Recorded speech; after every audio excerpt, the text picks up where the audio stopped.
മിതത്വത്തിൻ്റെയും ശാന്തിയുടെയും temperance ലോകത്തു നിന്ന് നാം ഇപ്പോൾ പ്രവേശിക്കുന്നത് ടാരോറ്റിലെ ഏറ്റവും വെല്ലുവിളി നിറഞ്ഞതും എന്നാൽ അത്യന്തം ഗൗരവകരവുമായ ഒരു ഊർജത്തിലേക്കാണ്. 15-ാം നമ്പർ കാർഡായ ദ ഡെവിൾ. പലരും ഈ കാർഡിനെ കണ്ട് ഭയപ്പെടാറുണ്ട്. എന്നാൽ ഒരു ഗുരുവിൻ്റെ ദൃഷ്ടിയിൽ ഇത് ഭൗതികമായ ഒരു പിശാചല്ല, മറിച്ച് നമ്മുടെ ഉള്ളിലെ ബന്ധനങ്ങളുടെ അഥവാ ബോണ്ടേജിൻ്റെ പ്രതീകമാണ്. നാം തന്നെ നിർമ്മിച്ച തടവറകളെക്കുറിച്ച് ഇത് നമ്മെ ബോധ്യപ്പെടുത്തുന്നു. 1. ചിത്രത്തിലെ പ്രതീകങ്ങളും അവയുടെ അർത്ഥവും. സിംഹാസനത്തിലിരിക്കുന്ന രൂപം ബഫോമെറ്റ്. ആടുകളുടെ തലയും മനുഷ്യ ശരീരവും ചിറകുകളുമുള്ള ഈ രൂപം നമ്മുടെ മൃഗീയ സഹജവാസനകളെ സൂചിപ്പിക്കുന്നു. ഇത് ലൗകിക സുഖങ്ങളോടുള്ള അമിതമായ ആസക്തിയുടെ പ്രതീകമാണ്.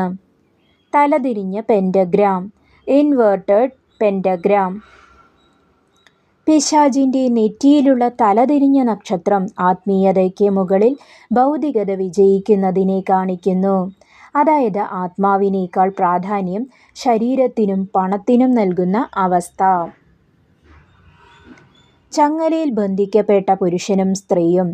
6-ാമത്തെ കാർഡായ ദ ലവേഴ്സ് എന്ന കാർഡിലെ ദമ്പതികൾ തന്നെയാണിത്. പക്ഷേ ഇവിടെ അവർ ചങ്ങലയാൽ ബന്ധിക്കപ്പെട്ടിരിക്കുന്നു. സൂക്ഷ്മമായ രഹസ്യം. അവരുടെ കഴുത്തിലെ ചങ്ങലകൾ അയഞ്ഞതാണ്. അവർക്ക് വേണമെങ്കിൽ അത് ഊരിമാറ്റി രക്ഷപ്പെടാം, പക്ഷേ അവർ അതിന് ശ്രമിക്കുന്നില്ല.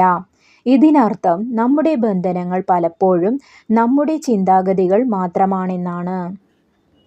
വാലിലെ തീയും കനികളും. പുരുഷൻ്റെ വാലിൽ തീ കത്തുന്നു, അതായത് ആവേശം, പാഷൻ എന്നിവയെ സൂചിപ്പിക്കുന്നു.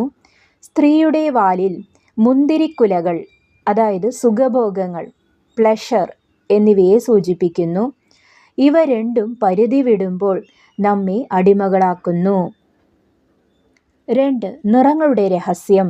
കറുപ്പ് ബ്ലാക്ക്. പശ്ചാത്തലത്തിലെ കറുപ്പ് അജ്ഞതയെയും ഇഗ്നോറൻസ്, വെളിച്ചമില്ലായ്മയെയും സൂചിപ്പിക്കുന്നു. സത്യം തിരിച്ചറിയാൻ കഴിയാത്ത അവസ്ഥയാണിത്. തവിട്ട് അഥവാ ചാരനിറം ബ്രൗൺ ഓർ ഗ്രേ കളർ.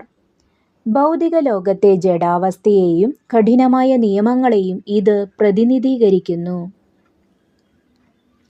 3. ഭൗതികവും ആത്മീയവുമായ വശങ്ങൾ. ഭൗതിക തലം. പണം, ലഹരി, മോശം ശീലങ്ങൾ അല്ലെങ്കിൽ വിഷലിപ്തമായ ബന്ധങ്ങൾ, ടോക്സിക് റിലേഷൻഷിപ്സ് എന്നിവയിൽ നിങ്ങൾ കുടുങ്ങിക്കിടക്കുകയാണെന്ന് ഈ കാർഡ് മുന്നറിയിപ്പ് നൽകുന്നു. നിങ്ങൾ സ്വയം ഒരു തടവറ നിർമ്മിച്ചിരിക്കുകയാണ്. ആത്മീയ തലം. നമ്മുടെ ഉള്ളിലെ ഷഡ്രിപുക്കളെ, അതായത് കാമം, ക്രോധം, ലോഭം, മോഹം, മതം, മത്സരം നേരിടേണ്ട സമയമാണിത്. ഭയമാണ് ഏറ്റവും വലിയ പിശാചെന്ന് തിരിച്ചറിയുക. 4. ഗുരുവിൻ്റെ ഉപദേശം. The Gurez wisdom. പ്രിയ ശിഷ്യ, ദ ഡെവിൾ നിനക്ക് നൽകുന്ന വലിയ പാഠം സ്വയം തിരിച്ചറിയുക, സെൽഫ് അവെയർനെസ് എന്നതാണ്. ജീവിതത്തെ എങ്ങനെ നയിക്കാം? 1. ഭയത്തെ നേരിടുക. എന്തിനെയാണോ നീ ഭയപ്പെടുന്നത് അത് നിന്റെ യജമാനനായി മാറും. ഭയത്തെ നേരിടുമ്പോൾ അതിൻ്റെ ശക്തി നഷ്ടപ്പെടും. 2. ആസക്തികൾ വെടിയുക. പണമോ സുഖങ്ങളോ മോശമല്ല, എന്നാൽ അവ നിന്നെ നിയന്ത്രിക്കാൻ തുടങ്ങുമ്പോൾ നീ ഒരു അടിമയാകുന്നു. നിയന്ത്രണം നിന്റെ കൈകളിൽ തിരികെ എടുക്കുക. 3. ചങ്ങലകൾ അഴിച്ചു മാറ്റുക. നിന്നെ തളച്ചിടാൻ ആർക്കും കഴിയില്ല, നിനക്ക് തന്നെ ഒഴികെ. നിന്റെ ചിന്താഗതികൾ മാറ്റിയാൽ നിനക്ക് നിമിഷനേരം കൊണ്ട് സ്വതന്ത്രനാകാം. സൂക്ഷ്മമായ ഒരു രഹസ്യം കൂടി. പിശാച് തൻ്റെ വലത് കൈ ഉയർത്തിപ്പിടിച്ചിരിക്കുന്നത് അനുഗ്രഹിക്കാനല്ല, മറിച്ച് മിഥ്യയെ, ഇലൂഷൻ അഥവാ മായയെ കാണിക്കാനാണ്. ഇടത് കൈയിൽ പിടിച്ചിരിക്കുന്ന പന്തം അഥവാ ടോർച്ച് താഴേക്കാണ് തിരിച്ചു പിടിച്ചിരിക്കുന്നത്. ഇത് അറിവിൻ്റെ വെളിച്ചത്തെ ഉപയോഗിക്കുന്നതിന് പകരം വിനാശകരമായി ഉപയോഗിക്കുന്നതിനെ സൂചിപ്പിക്കുന്നു.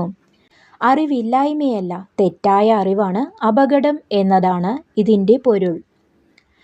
അടുത്തതായി അഹങ്കാരത്തിൻ്റെ തകർച്ചയെയും അപ്രതീക്ഷിതമായ തിരിച്ചറിവുകളെയും പ്രതീകപ്പെടുത്തുന്ന ദ ടവർ 16-ാം നമ്പർ കാർഡിലേക്ക് നമുക്ക് കടക്കാം. അവിടെയാണ് മിഥ്യയുടെ തടവറകൾ തകരുന്നത്.